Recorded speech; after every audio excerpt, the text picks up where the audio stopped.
Hi, എല്ലാവർക്കും നമസ്കാരം. നമ്മുടെ പുതിയൊരു വ്ളോഗിലേക്ക് എല്ലാവർക്കും സ്വാഗതം.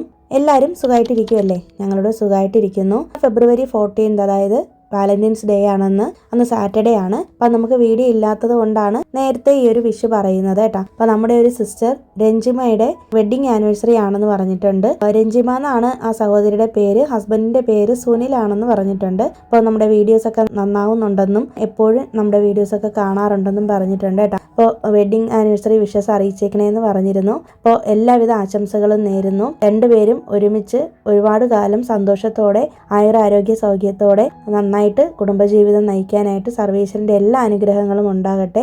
രഞ്ജിമ സിസ്റ്ററിന് വേണ്ടിയിട്ട് നിങ്ങൾ എല്ലാവരും വെഡിങ് ആനിവേഴ്സറി വിഷസ് അറിയിച്ചേക്കണേ. പിന്നെ എനിക്ക് നിങ്ങളോട് ഒരു സ്പെഷ്യൽ താങ്ക്സ് പറയാനുണ്ട്. കാരണം കഴിഞ്ഞ ദിവസം നമ്മുടെ മീരയുടെ വെഡ്ഡിങ് ആനിവേഴ്സറിക്കും ബർത്ത്ഡേക്കും വേണ്ടിയിട്ട് ഒരുപാട് പേരാണ് വിഷ് ചെയ്തിട്ടുണ്ടായിരുന്നത് കേട്ടോ. അതുപോലെ തന്നെ അഞ്ജുവിൻ്റെ മകന് വേണ്ടിയിട്ടും അതുപോലെ തന്നെ ബെറ്റി ചേച്ചിക്കൊക്കെ വേണ്ടിയിട്ട് ഒരുപാട് പേര് വിഷ് ചെയ്തിട്ടുണ്ട്. അപ്പോൾ ഇങ്ങനെ ഒരു വിഷ് ഞാൻ ഒരിക്കലും പ്രതീക്ഷിച്ചിരുന്നില്ല. അപ്പോൾ ഏറ്റവും കൂടുതൽ സന്തോഷം തോന്നിയൊരു കാര്യം എന്ന് പറയുന്നത് അന്നത്തെ ഡേ മീര നമുക്ക് കമൻറ്റ് ചെയ്തിട്ടുണ്ടായിരുന്നു കേട്ടോ. ഇതുപോലെ ഇത്രയും നല്ലൊരു ഗിഫ്റ്റ് നമ്മുടെ ഈ വർഷം കിട്ടിയ ഏറ്റവും നല്ലൊരു ഗിഫ്റ്റ് ആണെന്ന് പറഞ്ഞിരുന്നു. ഒരുപാട് ഫ്രണ്ട്സ് ഇങ്ങനെ വിഷ് ചെയ്തത് കൊണ്ട് ഒരു സ്പെഷ്യൽ താങ്ക്സും പറഞ്ഞിട്ടുണ്ട് നമ്മുടെ കമൻറ്റ് ബോക്സിൽ. അപ്പോൾ മീരയെ നിങ്ങൾക്ക് എല്ലാവർക്കും ഹാപ്പി ആക്കാൻ പറ്റിയെന്ന് അറിഞ്ഞതിൽ ഒരുപാട് സന്തോഷമുണ്ട്. അപ്പം ഞാൻ നിങ്ങളോട് എപ്പോഴും പറയുന്ന കാര്യമാണ്, നമ്മൾ ഒരു ചെറിയൊരു വിഷായിരിക്കാം നമ്മൾ ഒരാളിന് വേണ്ടിയിട്ട് ചെയ്യുന്നത്. അതിന് ഒരുപാട് സമയവും എഫേർട്ടൊന്നും ആവശ്യമില്ല. പക്ഷേ നമ്മൾ അതിന് വേണ്ടിയിട്ട് ഒരാളിനെ അങ്ങനെ വിഷ് ചെയ്യാനായിട്ട് നമ്മൾ എടുക്കുന്ന ഒരു മനസ്സുണ്ടല്ലോ, അത് കാരണം എത്രയോ പേരുടെ ജീവിതത്തിലായിരിക്കും സന്തോഷം ഉണ്ടാകുന്നത് അല്ലേ. അപ്പം അതുകൊണ്ട് തന്നെ ആർക്കെങ്കിലുമൊക്കെ ഇതുപോലെ ബർത്ത്ഡേ വിഷസ് ഒക്കെ അറിയിക്കണം എന്നുണ്ടെങ്കിൽ ഉറപ്പായിട്ടും നിങ്ങൾ ലൈഫിലും അത് പറയുക. ചിലപ്പോൾ നമ്മൾ പലരും ശ്രദ്ധിച്ചിട്ടുണ്ടാവും അല്ലേ, ഇതുപോലെ വാട്സാപ്പിലൊക്കെ ആരെങ്കിലുമൊക്കെ വെഡ്ഡിങ് ആനിവേഴ്സറിയും ഇത് ബർത്ത്ഡേ ഒക്കെ സ്റ്റാറ്റസ് ഇടുന്ന സമയത്ത് നമ്മൾ കണ്ടിട്ട് മൈൻഡ് പോലും ചെയ്യത്തില്ലല്ലേ. പക്ഷേ ഞാൻ എൻ്റെ കണ്ണിൽ ആര് എൻ്റെ കോണ്ടാക്ട്സിലുള്ളവർക്ക് വിഷസ് ഉണ്ടെങ്കിലും കണ്ടു കഴിഞ്ഞാൽ അപ്പം തന്നെ ഞാൻ വിഷസ് അറിയിക്കാറുണ്ട്. നമ്മളത് ചെയ്യുന്നത് കൊണ്ട് എന്താണ് കുഴപ്പമല്ലേ. അപ്പോൾ കുറേ പേര് ഇതൊക്കെ കണ്ടു കഴിഞ്ഞാലും മൈൻഡ് കൂടി ചെയ്യത്തില്ല, അതൊക്കെ കണ്ടിട്ട് ജസ്റ്റ് അങ്ങ് വിടുവാണ് ചെയ്യുന്നത്. അപ്പം ഒരാളിനെ നമ്മൾ വിഷ് ചെയ്യുന്ന സമയത്ത് അവർക്ക് കിട്ടുന്നൊരു സന്തോഷം എന്ന് പറയുന്നത് പറഞ്ഞറിയിക്കാൻ വയ്യാത്തത് തന്നെയാണ്. നമ്മൾ ഒരാളെ അനുഗ്രഹിക്കുകയാണ് ചെയ്യുന്നത് ഒരു വിഷ് കൊടുക്കുമ്പോൾ. അപ്പോൾ ആ അനുഗ്രഹം നമ്മുടെ ജീവിതത്തിലും ഉണ്ടാവും എന്നാണ് പറയപ്പെടുന്നത്. അപ്പം അതുകൊണ്ട് അങ്ങനെയുള്ള ചെറിയ ചെറിയ നല്ല കാര്യങ്ങളൊക്കെ നമ്മൾ ചെയ്യാനായിട്ട് ശ്രമിക്കുക. അങ്ങനെ ചെയ്യുന്നത് കൊണ്ട് ആർക്കും ഒരു ദോഷവും ഉണ്ടാവില്ല, നമുക്ക് നന്മകൾ മാത്രമേ ഉണ്ടാവുകയുള്ളൂ എന്നാണ് ഞാൻ വിശ്വസിക്കുന്നത് കേട്ടോ. അപ്പോൾ എന്തായാലും എല്ലാവരും വിഷസ് അറിയിച്ചതിന് ഒത്തിരി താങ്ക്സ് ഉണ്ട്. അപ്പോൾ നമ്മുടെ കമൻറ്റ് ബോക്സ് ഇത്രയും ആക്റ്റീവായി കണ്ടതിലുമൊക്കെ ഒരുപാട് സന്തോഷം. പുതുതായിട്ട് ഓരോ സബ്സ്ക്രൈബേഴ്സ് നമ്മുടെ ചാനൽ വരുമ്പോഴും ഞാൻ ഒരുപാട് ഹാപ്പിയാണ് കേട്ടോ. നമ്മുടെ വീഡിയോസൊക്കെ കണ്ട് ഇഷ്ടപ്പെട്ട് സബ്സ്ക്രൈബ് ചെയ്യുന്ന ഓരോരുത്തരോടും ഒരുപാട് സന്തോഷമുണ്ട്, നന്ദിയുണ്ട്. അപ്പോൾ ഞാനിങ്ങനെ ഓർക്കാറുണ്ട്, ഓരോ സബ്സ്ക്രൈബർ കയറുമ്പോഴും ഞാൻ ഒരുപാട് ഗ്രാറ്റിറ്റ്യൂഡ് പറയാറുണ്ട്. കാരണം 0-ൽ നിന്ന് തുടങ്ങിയൊരു വ്യക്തിയാണ് ഞാൻ. എൻ്റെ ബലം എന്ന് പറയുന്നത് നിങ്ങൾ സബ്സ്ക്രൈബേഴ്സ് തന്നെയാണ്. സബ്സ്ക്രൈബേഴ്സ് എന്ന് പറയുന്നതിനേക്കാൾ എനിക്കിഷ്ടം നമ്മുടെ ഈ കുഞ്ഞു ഫാമിലിയിലെ അംഗങ്ങളാണ് നിങ്ങളെല്ലാവരും. എല്ലാ സഹോദരിമാരോടും ഒരുപാട് താങ്ക്സ് ഉണ്ട്. അപ്പോൾ നിങ്ങൾ തരുന്ന ഈ ഒരു സപ്പോർട്ടാണ് നമ്മുടെ ചാനൽ ഇനിയും മുന്നോട്ട് വളരാനായിട്ട് സഹായിക്കുന്നത് കേട്ടോ. അപ്പോൾ ഹൃദയത്തിൽ നിറഞ്ഞ നന്ദി അറിയിച്ചു കൊള്ളുന്നു ഓരോരുത്തരോടും. പുതുതായിട്ട് കാണുന്നവർക്ക് സംശയം ഉണ്ടായിരിക്കും എവിടെയാണ് താമസിക്കുന്നത്. ഞങ്ങൾ ചെന്നൈയിലാണ് കേട്ടോ താമസിക്കുന്നത്. ഇവിടെ സെറ്റിൽഡ് ആണ്. ഇപ്പോൾ ഹസ്ബൻഡ് ഇവിടുത്തെ ആളാണ്. ഹസ്ബൻഡ് ഇവിടെ സെറ്റിൽഡ് ആണ്. ഇപ്പോൾ എന്നെ കല്യാണം കഴിച്ച് ഇങ്ങോട്ട് കൊണ്ടുവന്നതാണ് കേട്ടോ. ഞാൻ നാട്ടിൽ ട്രിവാൻഡ്രത്തിലാണ്. ഇപ്പോൾ ചെന്നൈയിലാണ് ഞങ്ങൾ താമസിക്കുന്നത്. ഇപ്പോൾ കൂടുതലും ലൈഫ് സ്റ്റൈൽ വ്ളോഗ്സ് ആണ് ഞാൻ ഇടുന്നത്. ലൈഫ് സ്റ്റൈൽ വ്ളോഗ്സിനോടൊപ്പം തന്നെ മോട്ടിവേഷനും മറ്റു കാര്യങ്ങളൊക്കെ പറഞ്ഞു പോകാറുണ്ട് കേട്ടോ. പുതുതായിട്ട് വന്നവർക്ക് വേണ്ടിയിട്ടാണ് കേട്ടോ ഒന്നും കൂടി എക്സ്പ്ലെയിൻ ചെയ്തത്. പിന്നെ പുതുതായിട്ട് വന്നവർക്ക് വേണ്ടിയാണ് പറയുന്നത്, നമ്മുടെ വീഡിയോസ് ഒക്കെ വീക്ക്ലി 3 days ആണ് കേട്ടോ വരുന്നത്. ഞാൻ ലോങ് വീഡിയോസ് ആണ് കൂടുതലും ഇടുന്നത്, ഷോർട്സ് വീഡിയോ അങ്ങനെ ഇടാറില്ല. ആഴ്ചയിൽ 3 വീഡിയോസ് ആണ് വരുന്നത്. തിങ്കൾ, ബുധൻ, വെള്ളി ദിവസങ്ങളിൽ ഉച്ചയ്ക്ക് 12:30 വീഡിയോ വരുന്നത് കേട്ടോ. അപ്പോൾ ഞാൻ നമ്മുടെ കമ്മ്യൂണിറ്റി പോസ്റ്റ് വഴി വീഡിയോസിൻ്റെ അനൗൺസ്മെൻ്റ് ഒക്കെ ചെയ്യാറുണ്ട്. അപ്പോൾ പുതുതായിട്ട് വരുന്നവർക്ക് സമയത്തിലൊരു ഡൗട്ട് ഉണ്ടെങ്കിൽ അറിയാൻ വേണ്ടിയിട്ട് ജസ്റ്റ് ഒന്ന് പറഞ്ഞതാണ്. പിന്നെ കഴിഞ്ഞ 2 ആഴ്ചകളിലായിട്ട് നമുക്ക് വന്നിട്ടുള്ള കമൻറ്റ്സ് നമുക്ക് നോക്കാം. പുതുതായിട്ട് വന്നിട്ടുള്ള ആൾക്കാരുടെ പേരാണ് ഞാൻ വായിക്കുന്നത് കേട്ടോ. സ്നേഹ കൃഷ്ണദാസ്, അക്ബർ ഷാ എന്ന് പറഞ്ഞിട്ടൊരു അക്കൗണ്ടിൽ നിന്നാണ് കമൻറ്റ് അയക്കുന്നത്. പേരറിയത്തില്ല സഹോദരിയുടെ. അപ്പോൾ പേരൊന്ന് പറഞ്ഞാൽ മെൻഷൻ ചെയ്യാം കേട്ടോ അടുത്ത വീഡിയോയിൽ. പിന്നെ ദിൽന സജു, പിന്നെ അന്ന എന്ന് പറഞ്ഞിട്ട് ഒരാൾ, ജീവ, പിന്നെ സഹാറ VS, അതുല്യ സുനിൽ, ഐശ്വര്യ, ധന്യ പ്രസാദ്, സുകന്യ ശിവകുമാർ, സീത K, പിന്നെ ശ്രീകല എന്നിട്ട് ചേച്ചി, രമ്യ KP, ദീപിക, പിന്നെ ഇപ്പോൾ ഈ വിഷ് അറിയിച്ചേക്കുന്ന രഞ്ജിമ എന്ന് പറഞ്ഞിട്ടുള്ളൊരു സിസ്റ്റർ, പിന്നെ സ്മിത, ഉണ്ണികൃഷ്ണൻ, ദിലു, ഇത്രയും പേരാണ് നമ്മുടെ മീരയ്ക്ക് വേണ്ടിയിട്ട് വിഷസ് അറിയിച്ചേക്കുന്നത് കേട്ടോ. പിന്നെ അല്ലാതെ കമൻറ്റ് ഇട്ടേക്കുന്നവരും ഉണ്ട് ഇതിൽ. ഇപ്പോൾ രമ്യ KP എന്നിട്ടൊരു സിസ്റ്റർ പറഞ്ഞേക്കുന്നത് നമ്മുടെ വീഡിയോസൊക്കെ വെയിറ്റ് ചെയ്ത് കാണുന്ന ആളാണ്, ഒരുപാട് ഇഷ്ടമാണെന്ന് പറഞ്ഞിട്ടുണ്ട്. അതുപോലെ തന്നെ ദീപിക എന്ന് പറഞ്ഞിട്ടൊരു സിസ്റ്ററും വീഡിയോ വെയിറ്റ് ചെയ്ത് കാണുന്ന ആളാണെന്ന് പറഞ്ഞിട്ടുണ്ട് കേട്ടോ. അപ്പോൾ ഒരുപാട് സന്തോഷമുണ്ട്, ഒത്തിരി താങ്ക്സ് ഉണ്ട് നിങ്ങളെൻ്റെ വീഡിയോയ്ക്ക് വേണ്ടി വെയിറ്റ് ചെയ്യുന്നു എന്ന് അറിഞ്ഞതിലും അതിൽ വരി കമൻറ്റ് ഇടുന്നു എന്ന് അറിഞ്ഞതിലും കേട്ടോ. നിങ്ങൾ കമൻറ്റ് അറിയിക്കുന്നവരോടൊപ്പം തന്നെ ഒരു ലൈക്കും കൂടി തന്നു കഴിഞ്ഞാൽ നമ്മുടെ വീഡിയോസ് ഒരുപാട് ആളുകളിലേക്ക് എത്തും. അതുവഴി നമ്മുടെ ചാനൽ കുറേ കൂടി റീച്ച് ആവുകയും നമ്മളെപ്പോലുള്ള ഒരുപാട് വീട്ടമ്മമാർക്ക് നമ്മുടെ വീഡിയോസൊക്കെ കാണാനായിട്ട് സാധിക്കും കേട്ടോ. അപ്പോൾ അതുകൊണ്ട് ലൈക്കും കൂടി ചെയ്യാൻ മറക്കരുത് കേട്ടോ. അതുപോലെ തന്നെ ലൈക്ക് ചെയ്യുമ്പോൾ ഹൈപ്പും കൂടി ചെയ്ത് വെച്ചേക്കും. പിന്നെ സബ്സ്ക്രൈബ് ചെയ്യാൻ ഇഷ്ടമുള്ളവരാണ്, നമ്മുടെ വീഡിയോസൊക്കെ ഇഷ്ടമാവുന്നുണ്ടെങ്കിൽ മാത്രം ഒന്ന് സബ്സ്ക്രൈബും കൂടി ചെയ്ത് വെച്ചേക്കാം കേട്ടോ.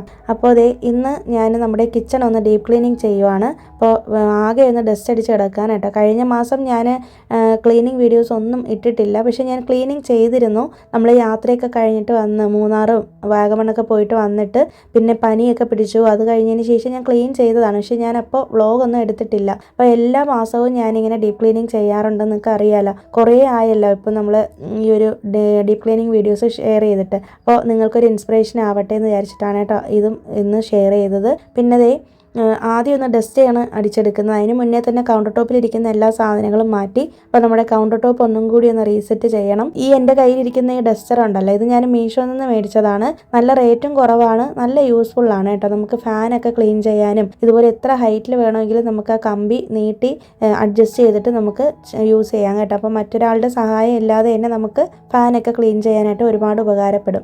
അപ്പോൾ ഇന്ന് നമുക്ക് ഈ ക്ലീനിങ് ചെയ്യുന്നതിനിടയിൽ ഇന്നത്തെ ടോപ്പിക്കിനെ കുറിച്ച് സംസാരിക്കാം കേട്ടോ. അപ്പോൾ ഇന്ന് നമ്മൾ സംസാരിക്കാൻ പോകുന്നത്, ചില ആളുകൾ നമ്മുടെ മുന്നിൽ മാസ്ക് ഇട്ടാണ് നിൽക്കുന്നത് അല്ലേ. നമ്മുടെ മറ്റേ മാസ്ക് അല്ല, മെഡിക്കൽ മാസ്ക് അല്ല, ഇത് നമ്മുടെ പേഴ്സണാലിറ്റി മാസ്ക് എന്ന് പറയും. അതായത് മാസ്കിംഗ് പേഴ്സണാലിറ്റി എന്ന് പറയും. അതായത് ചില ആളുകൾ നമ്മുടെ മുന്നിൽ നല്ല പോലെ കളിച്ച് ചിരിച്ച് നല്ലതായിട്ട് നിൽക്കും.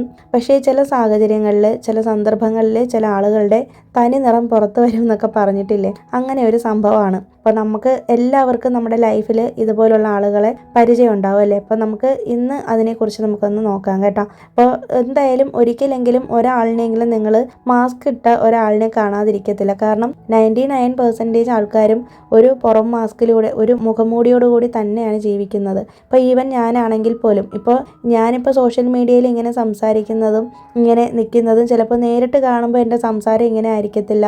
ഞാൻ കുറച്ചും കൂടി ജോളി ആയിരിക്കും, കുറച്ചും കൂടി നല്ല ആക്റ്റീവായിട്ടുള്ള ഒരാളായിരിക്കും. പക്ഷേ ഞാൻ സോഷ്യൽ മീഡിയയിൽ ഭയങ്കര സീരിയസ് ആയിട്ടാണ് നിൽക്കുന്നത് കേട്ടോ. പക്ഷേ എൻ്റെ ഒരു യഥാർത്ഥ സ്വഭാവം ഞാൻ ഒരിക്കലും സോഷ്യൽ മീഡിയയിൽ കാണിച്ചിട്ടില്ല എന്ന് തന്നെയാണ് ഞാൻ പറയുന്നത്. കാരണം ഓരോ സ്ഥലത്തും നമ്മൾ ബിഹേവ് ചെയ്യേണ്ട ഒരു രീതി ഉണ്ടല്ലേ. അപ്പോൾ എല്ലായിടത്തും നമ്മളായിട്ട് നിൽക്കേണ്ട കാര്യമില്ല. അപ്പോൾ അങ്ങനെ വെച്ച് നോക്കുമ്പോൾ നമ്മളെല്ലാവരും മാസ്ക് ഇട്ട് തന്നെയാണ് ജീവിക്കുന്നത്. പക്ഷേ ചില ആളുകളുടെ മുഖംമൂടി നമ്മൾ തനി സ്വരൂപം അറിഞ്ഞു കഴിഞ്ഞിട്ടുണ്ടെങ്കിലുണ്ടല്ലോ, നമ്മൾ തന്നെ അതിശയിച്ച് പോകും അല്ലേ. ഇവർക്ക് ഇങ്ങനെ ഒരു മുഖം ഉണ്ടായിരുന്നോ, ഇതായിരുന്നു അവരുടെ ഒറിജിനൽ മുഖം എന്നൊക്കെ നമുക്ക് തോന്നും അല്ലേ. അപ്പം അങ്ങനെയുള്ള ചില ആളുകളെ കുറിച്ച് നമുക്കൊന്ന് സംസാരിക്കാം. ജീവിതത്തിൽ ഒരിക്കലെങ്കിലും നമ്മൾ ഇങ്ങനെ ഒരു സിറ്റുവേഷൻ ഫേസ് ചെയ്യാതിരിക്കത്തില്ല. ചില ആളുകൾ എങ്ങനെയാണെന്ന് വെച്ചിട്ടുണ്ടെങ്കിൽ നന്നായിട്ട് നമ്മളോട് സഹകരിക്കും, നന്നായിട്ട് ചിരിച്ച് കളിച്ചൊക്കെ നിൽക്കും. പക്ഷേ നമുക്കൊരു ആവശ്യം വന്നു കഴിഞ്ഞാൽ അവരെ കാണത്തില്ല. മാത്രമല്ല, നമുക്ക് എന്തെങ്കിലും ഒരു നേട്ടം വരുന്ന സമയത്ത് അവർ നമ്മളെ അപ്രീഷിയേറ്റ് ചെയ്യില്ല എന്ന് മാത്രമല്ല, അതിലവരെന്തെങ്കിലും ഒരു കുറ്റം കണ്ടുപിടിക്കും. അപ്പോൾ എനിക്ക് അങ്ങനെ ഒരുപാട് പേഴ്സണലായിട്ടുള്ള അനുഭവങ്ങൾ ഉണ്ടായിട്ടുണ്ട്. ഇപ്പോൾ നമ്മുടെ ഈ ചാനൽ അത്യാവശ്യം ആളുകളൊക്കെ ശ്രദ്ധിക്കപ്പെട്ട് തുടങ്ങി ഈ ഒരു സമയത്താണ്. അപ്പോൾ അതുവരെയും എൻ്റെ കൂടെ ഉണ്ടായിരുന്ന പല സുഹൃത്തുക്കളും വീഡിയോസൊന്നും കാണത്തൊന്നുമില്ല. പക്ഷേ ഇപ്പോൾ അങ്ങനെ അറിയാൻ തുടങ്ങിയെന്ന് അറിഞ്ഞപ്പോൾ പലരും വന്നിട്ട് ഇങ്ങോട്ട് വന്നാണ് പറയുന്നത്, സമയം ഇല്ല, എന്നാലും ഇടയ്ക്കൊക്കെ വീഡിയോ കാണാറുണ്ട്, ജസ്റ്റ് ഒന്ന് കമൻ്റ് ഇടും, ലൈക്ക് ഇടും, ഇങ്ങനെയൊക്കെ പറഞ്ഞിട്ട് അങ്ങ് പോകാറുണ്ട്. അങ്ങനെ കുറേ പേരുണ്ട്. ചിലരാണെങ്കിൽ വന്നിട്ട് പറയും, ഞാൻ ആദ്യം മുതലേ കാണുന്നുണ്ടായിരുന്നു, പക്ഷേ ഞാൻ കമൻ്റ് ഒന്നും ഇടാത്തത് കൊണ്ടാണ് എനിക്കറിയാത്തതെന്ന്. അപ്പോഴാണ് ഞാൻ ആലോചിച്ചത്, അപ്പോൾ ഞാനിപ്പം ഇങ്ങനെയൊക്കെ ആയതിനു ശേഷമാണല്ലോ ഇവരൊക്കെ ഇങ്ങനെ പറഞ്ഞത്. അപ്പോൾ ഇതിന് മുന്നേ ഇവരൊക്കെ എവിടെ ആയിരുന്നു എന്ന് ഞാൻ ചിന്തിച്ചിട്ടുണ്ട്. അപ്പോൾ ഇത് എൻ്റെ ഒരു എക്സാമ്പിളാണ് ഞാൻ പറഞ്ഞത്. ഇതുപോലെ നിങ്ങൾക്കും അനുഭവങ്ങൾ ഉണ്ടായിരിക്കാം. അപ്പോൾ നിങ്ങളുടെ അനുഭവങ്ങൾ ഉറപ്പായിട്ട് നിങ്ങൾ ഷെയർ ചെയ്യുക. അതുപോലെ തന്നെ നമുക്ക് എന്തെങ്കിലും ചെറിയൊരു മാറ്റം വരികയോ അല്ലെങ്കിൽ ജീവിതത്തിൽ നമുക്കൊരു ഉയർച്ച വരികയോ ചെയ്യുന്ന സമയത്ത് അതുവരെ ഇല്ലാത്ത ഫ്രണ്ട്സൊക്കെ നമ്മുടെ ലൈഫിൽ വരുമല്ലേ. അതുവരെ അവർ നമ്മളെ വാച്ച് ചെയ്തുകൊണ്ടിരിക്കും. പക്ഷേ നമ്മുടെ ദുഃഖത്തിലൊന്നും അവർ കൂടെ കാണത്തില്ല. പക്ഷേ നമുക്കൊരു നല്ല കാലം വരുമ്പോൾ നമുക്ക് എന്തെങ്കിലും ഒരു വ്യത്യാസം വരുന്ന സമയത്ത് ഓടി വരും. എന്നിട്ട് പറയും, എന്നാലും നീ എന്നെ മറന്നല്ലോ, നീ വലിയ ആളായി പോയല്ലോ എന്നൊക്കെ പറയുന്ന അങ്ങനെ ചില കൂട്ടരുണ്ട്. പിന്നെ ചില ആളുകളാണെന്നുണ്ടെങ്കിൽ ഹാംഫുള്ളൊന്നും ആയിരിക്കില്ല, പക്ഷേ അവരെന്താണ് ചെയ്യുന്നത് വെച്ചിട്ടുണ്ടെങ്കിൽ രഹസ്യമായിട്ട് നമ്മളെ വാച്ച് ചെയ്യും. അങ്ങനെ ചില കൂട്ടരുണ്ട്. അതായത് നമ്മളെ കാണുമ്പോൾ ഭയങ്കര സ്നേഹമാണ്, ഭയങ്കര സംഭവമാണെന്നൊക്കെ കാണിക്കും. കാണാതിരിക്കുമ്പോൾ നമ്മളോട് ഒരടുപ്പവും കാണിക്കത്തില്ല. അങ്ങനെ ചിലരുണ്ട്. പിന്നെ ചില ആളുകളാണെന്നുണ്ടെങ്കിൽ ഒളിഞ്ഞിരുന്നിട്ട് നമ്മുടെ വളർച്ച ഇങ്ങനെ നോക്കിക്കാണും. അത് നമുക്ക് എങ്ങനെ മനസ്സിലാവുന്നുണ്ടെന്നുണ്ടെങ്കിൽ മറ്റാരെങ്കിലും പറഞ്ഞായിരിക്കും അറിയുന്നത്. ഇല്ലെങ്കിൽ നമുക്ക് തന്നെ ഏതെങ്കിലും ഒരു പോയിന്റിൽ മനസ്സിലാവും, ഇവർ നമ്മളെ ശ്രദ്ധിക്കുന്നുണ്ടെന്ന്. അപ്പം അങ്ങനെ പലതരത്തിലുള്ള മാസ്കുള്ള ആളുകളാണ് നമുക്ക് ചുറ്റുമുള്ളതല്ലേ. അപ്പോൾ ചില ആളുകൾ നമ്മുടെ മെൻ്റൽ ഹെൽത്തിന് ഹാനികരമാകുന്ന ആളുകളുണ്ട്. ചിലർ വേറെ ദോഷമൊന്നും ചെയ്യില്ല, അവരിങ്ങനെയൊക്കെ അസൂയപ്പെട്ടൊക്കെ അങ്ങ് ഇരിക്കത്തേ ഉള്ളൂ. അപ്പം നമുക്ക് വേറെ ദോഷമൊന്നും ചെയ്യില്ലല്ലോ. അപ്പം നമുക്ക് ഇവരെ കണ്ടുപിടിച്ച് കഴിഞ്ഞാൽ അവരോട് എങ്ങനെയാണ് പെരുമാറേണ്ടതെന്ന് നമുക്ക് നോക്കാം. അപ്പോൾ ചെയ്യേണ്ട ഒരു കാര്യം ഒന്ന് മാത്രമാണ്, അവരെ നമ്മൾ കൂടുതൽ കൺവിൻസ് ചെയ്യിക്കാനും, അല്ലെങ്കിൽ ഞാൻ ഭയങ്കര നിങ്ങളോട് സ്നേഹത്തിലാണ്, അല്ലെങ്കിൽ അങ്ങനെയാണ് ഇങ്ങനെയാണെന്ന് പറഞ്ഞ് കൺവിൻസ് ചെയ്യിക്കാതിരിക്കുന്നതാണ് എപ്പോഴും നല്ലത്. കാരണം അതിൻ്റെ ഒരു ആവശ്യമില്ലല്ലേ. ജെന്യുവിനായിട്ടുള്ള ഒരാളും നമ്മളോട് വന്നിട്ട് ഇങ്ങനെ സംസാരിക്കത്തില്ല. ജെന്യുവിനായിട്ടുള്ള ഒരാൾ നമ്മളോട് നമ്മുടെ എല്ലാ സങ്കടങ്ങളിലും സന്തോഷങ്ങളിലും കൂടെ കാണുമല്ലേ. നല്ലൊരു ഫ്രണ്ട്, നല്ലൊരു സുഹൃത്താണെന്നുണ്ടെങ്കിൽ. അല്ലാതെ മുഖംമൂടി അണിയുന്ന ആളുകളാണ് ഇതുപോലുള്ള സമയങ്ങളിൽ വരുന്നത്. എനിക്കൊരു സുഹൃത്തുണ്ടായിരുന്നു. അവരെന്നോട് എപ്പോഴും പറയുന്നത്, എൻ്റെ വീഡിയോസൊക്കെ കണ്ടു കഴിഞ്ഞിട്ട് അൺസബ്സ്ക്രൈബ് ചെയ്യുമെന്ന് ചാനൽ. പിന്നെ അത് കഴിഞ്ഞിട്ട് എപ്പോഴാണോ പിന്നീട് വീഡിയോ കാണാൻ തോന്നുന്നത് അപ്പോൾ വീണ്ടും സബ്സ്ക്രൈബ് ചെയ്യുന്നു. അപ്പം ഞാൻ ആലോചിച്ചത് എന്താണ് ഇങ്ങനെയെന്ന്. അങ്ങനെയും കുറേ ആളുകളുണ്ട്. പലതരത്തിലുള്ള മാസ്ക് അണിഞ്ഞിട്ടുള്ള ആളുകളാണ് നമുക്ക് ചുറ്റുമുള്ളതല്ലേ. അപ്പോൾ ഈ ലോകത്ത് ആരും തന്നെ ജെനുവിനായിട്ടല്ല എന്നുള്ളൊരു സത്യമാണ് നമ്മൾ മനസ്സിലാക്കേണ്ടത്. അത് ആരുടെയും കുറ്റമല്ല കേട്ടോ. കാരണം ചൈൽഡ്ഹുഡിൽ അവർക്കുണ്ടായ ചില ട്രോമകളാകാം, അവർക്ക് തന്നെ അവരോടുള്ള റെസ്പെക്റ്റ് ഇല്ലായ്മയാകാം, ചിലപ്പോൾ അവരോട് തന്നെ അവർക്കുള്ളൊരു ഇൻസെക്യൂരിറ്റീസ് ആകാം. ഇതൊക്കെ കൊണ്ടാണ് ആളുകൾക്ക് മാസ്ക് അണിഞ്ഞ് ജീവിക്കേണ്ടി വരുന്നത്. നമ്മളെപ്പോഴും നേരും നിറയോടും കൂടി ജീവിക്കണമെന്നാണ് എന്നോട് അച്ഛൻ പണ്ട് എപ്പോഴും പറഞ്ഞു തരാറുള്ളത്. പക്ഷേ ഇന്നത്തെ കാലത്ത് ഒരുപാട് സത്യസന്ധത കൂടി പോയാൽ ഭയങ്കര പ്രശ്നമാണ്. കാരണം അതിൻ്റെ എല്ലാ ഭവിഷ്യത്തുകളും അനുഭവിച്ചിട്ടുള്ള ഒരാളാണ് ഞാൻ. ഒരുപാട് നമ്മൾ സത്യസന്ധത കാണിക്കുന്നിടത്തൊക്കെ നമ്മളെ ആളുകൾ പറ്റിക്കും. അപ്പോൾ അതുകൊണ്ട് തന്നെ നമ്മളിങ്ങനെ ചുറ്റും വീക്ഷിക്കുക, നമ്മുടെ ചുറ്റുമുള്ള ആളുകൾ എങ്ങനെയാണ്, അവരൊക്കെ നമ്മളെ എങ്ങനെയാണ് വിലയിരുത്തുന്നത് എന്നൊക്കെ നമ്മളൊന്ന് ശ്രദ്ധിക്കുക. അപ്പോൾ 4 സൈഡിലും നമ്മൾ കണ്ണുണ്ടായിരിക്കണം എന്ന് പറയുന്നത് പോലെ 4 സൈഡിൽ നിന്ന് നമ്മൾ ചിന്തിക്കുക. ഒരാൾ നമ്മളോട് അടുത്ത് വരുന്ന സമയത്ത് നമ്മൾ ആദ്യം ആലോചിക്കുക, ഇവരെന്തിനാണ് ഇപ്പോൾ വരുന്നത്. അതുവരെ നമ്മളോട് വലിയ കണക്ഷൻ ഇല്ലായിരുന്ന ഒരാൾ പെട്ടെന്നൊരു സുപ്രഭാതത്തിൽ വന്നിട്ട് നമ്മളോട് സ്നേഹം നടിക്കുകയാണെങ്കിൽ അപ്പം തന്നെ മനസ്സിലാക്കിക്കോണം, നമ്മളിൽ നിന്ന് അവർക്ക് എന്തോ നേട്ടമുണ്ട്, അല്ലെങ്കിൽ നമ്മളെ അവർ ഉപയോഗിക്കാൻ പോവുകയാണെന്നുള്ളത്. ഇതൊന്നും എനിക്ക് മുന്നേ ഒന്നും അറിയത്തില്ലായിരുന്നു കേട്ടോ. എന്നെ ആര് വന്ന് എന്ത് പറഞ്ഞു കഴിഞ്ഞാലും ഞാൻ വിശ്വസിക്കുന്ന ഒരാളായിരുന്നു. അതുപോലെ തന്നെ എന്നെ കൊണ്ട് ഒരുപാട് കാര്യങ്ങൾ സാധിച്ചിട്ടുള്ള ഒത്തിരി പേരുണ്ട്, അവസാനം കൈമലർത്തിയ ആൾക്കാരുമുണ്ട്. അപ്പം അങ്ങനെയൊക്കെ ഒരുപാട് ചതിക്കുഴികളിൽ ഞാൻ വീണിട്ടുണ്ട്. സുഹൃത്തുക്കളാണ്. അപ്പം അതുകൊണ്ട് തന്നെ കുറേ അനുഭവങ്ങൾ നമുക്ക് വന്നു കഴിഞ്ഞാൽ നമ്മൾ അതൊക്കെ പഠിക്കും. അപ്പം എന്ന് പറഞ്ഞതുപോലെ നമ്മൾ കുറേ തവണ നമുക്ക് അങ്ങനെ വീഴ്ചകൾ പറ്റിയിട്ടുണ്ടെങ്കിൽ നോക്കിയും കണ്ടും ആളുകളോട് സംസാരിക്കാനും സഹകരിക്കാനും ശ്രമിക്കുക. ഇന്ന് റിയൽ ലൈഫിൽ പോലും റിയലായിട്ട് നിൽക്കാത്ത ആളുകളെയാണ് റിയൽ ലൈഫിൽ നമ്മൾ വിശ്വസിക്കുന്നത് അല്ലേ. എത്ര പേരാണ് റിയൽ ലൈഫിൽ റിയലായിട്ട് നിൽക്കുന്നതെന്നും റിയൽ ലൈഫിൽ റിയലായിട്ട് നിൽക്കുന്നതെന്നും നമ്മൾ ഒന്ന് മനസ്സിരുത്തി നോക്കിയാൽ തന്നെ മനസ്സിലാവും അല്ലേ. മനുഷ്യൻ്റെ ഏറ്റവും വലിയ ഒരു പ്രശ്നമെന്ന് പറയുന്നത് മനുഷ്യൻ കുരങ്ങനെ പോലെയാണെന്ന് പറയും. അതായത് എപ്പോഴാണ് ചാടിക്കളിക്കുന്നതെന്ന് പറയാൻ പറ്റത്തില്ല. മനുഷ്യൻ്റെ ബുദ്ധി അങ്ങനെയാണല്ലേ. നമ്മളൊക്കെ കുരങ്ങിൽ നിന്നാണല്ലോ രൂപം പ്രാപിച്ചത്. അപ്പോൾ അതുകൊണ്ട് തന്നെ ചില സമയത്ത് അങ്ങനത്തെ ബുദ്ധിയൊക്കെ കാണിക്കും. ഞാൻ ഈ ഇടയ്ക്കൊരു നമ്മുടെ ഭഗവത്ഗീത വചനം കേട്ടപ്പോൾ ഞാൻ കേട്ട കാര്യമാണ്. അതായത് ഭഗവാൻ കൃഷ്ണൻ പറയുന്ന കാര്യമാണ്, പലതരത്തിലുള്ള സ്വഭാവമുള്ള മനുഷ്യന്മാരുണ്ടല്ലോ. അപ്പോൾ അതിൽ ചില മനുഷ്യർ ഭയങ്കര ശക്തിയുള്ള മൃഗങ്ങളെ പോലെ ആയിരിക്കും, ചിലർ സിംഹത്തെ പോലെ ആയിരിക്കും, ചിലർ പുലിയെ പോലെ ആയിരിക്കും, ചിലർക്ക് ആനയുടെ വലിപ്പവും ആനയുടെ ബുദ്ധിയും ആയിരിക്കും എന്ന് പറയും. പക്ഷേ മനുഷ്യൻ എടുത്ത് വളർത്തുന്ന ഒരേ ഒരു ജീവി നായ്ക്കളാണല്ലേ, നായയാണ്. മൃഗത്തിൻ്റെ കൂട്ടത്തിൽ ഏറ്റവും നന്ദിയുള്ളത് നായയാണ്. പക്ഷേ ഇങ്ങനെ എടുത്ത് വളർത്തുന്ന ഈ മനുഷ്യർക്ക് എന്തുകൊണ്ട് നായയുടെ നന്ദിയില്ല എന്നുള്ളതായിരുന്നു കേട്ടോ. അത് ഞാൻ കേട്ട് കഴിഞ്ഞപ്പോൾ എന്നെ ഒരുപാട് ഇരുത്തി ചിന്തിപ്പിച്ചൊരു കാര്യമാണ്. അപ്പോൾ ഞാനത് ഹസ്ബൻഡിനോട് പറഞ്ഞപ്പോൾ ഹസ്ബൻഡിനും ഭയങ്കരമായിട്ട് അത് ഉൾക്കൊള്ളാനായിട്ട് പറ്റി. കാരണം വളരെ ശരിയല്ലേ. ഇന്നത്തെ കാലത്ത് ആരോടാണ് നന്ദിയുള്ളതല്ലേ. ഒരു ഉപകാരം ചെയ്തു കഴിഞ്ഞാൽ ഒരു നന്ദി വാക്ക് പറയാത്തവരാണ് മനുഷ്യരല്ലേ. എല്ലാവരും അല്ലെങ്കിലും ഏറെക്കുറെ അങ്ങനെ തന്നെയാണ്. വളരെ സെൽഫിഷ് ആയിട്ടുള്ള ഒരു ലോകത്താണ് നമ്മൾ ജീവിക്കുന്നത്. അപ്പോൾ നമ്മുടെ ബുദ്ധിയും സാമർഥ്യവും ഒക്കെ കൊണ്ട് ചുറ്റുമുള്ള ആളുകളെ നമ്മൾ എപ്പോഴും നിരീക്ഷിക്കണം. എസ്പെഷ്യലി ഒരു സ്ത്രീ, പ്രത്യേകിച്ച് വീട്ടമ്മമാർ. നമ്മളെ പറ്റിക്കാനായിട്ട് എല്ലാവർക്കും എളുപ്പമാണ്. പക്ഷേ അതേസമയം നമ്മൾ പറ്റിക്കപ്പെടാതിരിക്കാനാണെങ്കിലോ നമ്മുടെ ബുദ്ധിയും സാമർഥ്യവും അറിവും വിവേകവും ഒക്കെ വെച്ചിട്ട് നമുക്ക് അത് മനസ്സിലാക്കാനായിട്ട് പറ്റും.